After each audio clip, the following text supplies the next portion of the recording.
Alam mo, isa sa pinakamasarap na pakiramdam ang pagmumotor ng long ride. Yung tipong pagsakay mo pa lang ng motor, pagpaandar ng engine, may mararamdaman ka ng kakaibang saya. Dahil kapag nagmumotor ka sa mahabang biyahe, talagang nakakawala ng stress at ma-appreciate mo pa ang ganda ng mundo. Yung tipong habang nagmumotor ka, masasabi mo na lang sa sarili mo na, wow, ang sarap palang mabuhay. Ang ganda pala ng mundo.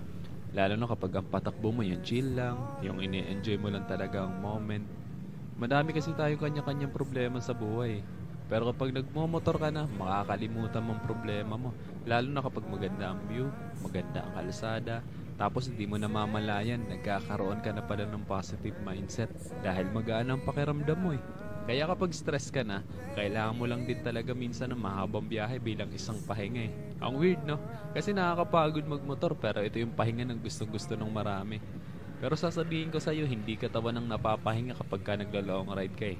Kundi yung utak mo, kundi yung sarili mo mismo. Kaya deserve mo rin mag-enjoy. Deserve mo makarating sa magagandang lugar. Deserve mo ng bagong experience, ng bagong kwento. Ang buhay ay isang mahabang biyahe. Madami kang pagdadaan ng iba't ibang uri ng kalsada. Malubak, mabuhangin, madulas. Kailangan mo lang din talaga maging maingat. At pwede kang huminto para magpahinga. Tapos, biyahe na ulit. So, paano ba yan? Hanggang sa muli. Ride safe always, and God bless.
Video ko ni mo ko?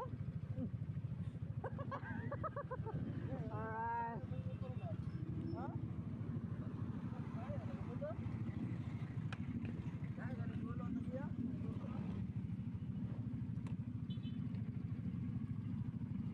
Wala ko pang mata na itong yawa. 16 naman. Yawa, ano yun? Nasa na dyan. Wala, sila to. Napa-30 pa na dyan.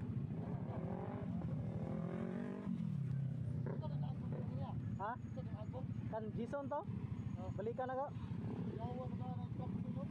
Ha? Parat na yung tractor na ito. Waka po sa tractor doon, no? Waka nga po, no?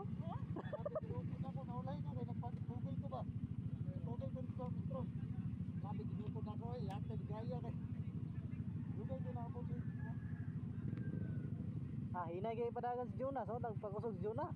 Sigaw na din. Nakabangking ay, hinay kayo. Hinay kay Jonah eh. Gabi tayo bangking ito. Ha?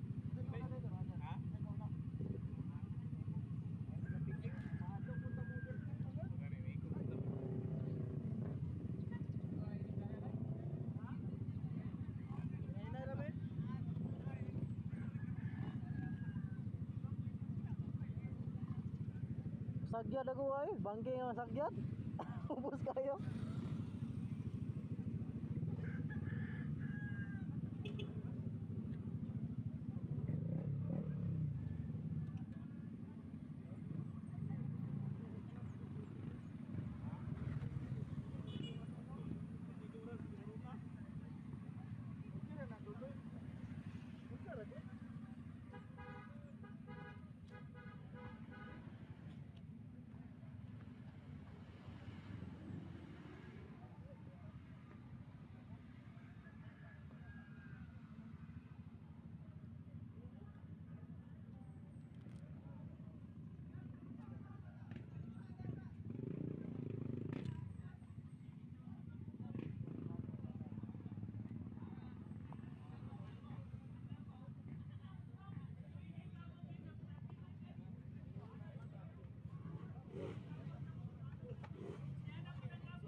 Pitik, dahigan, pitik.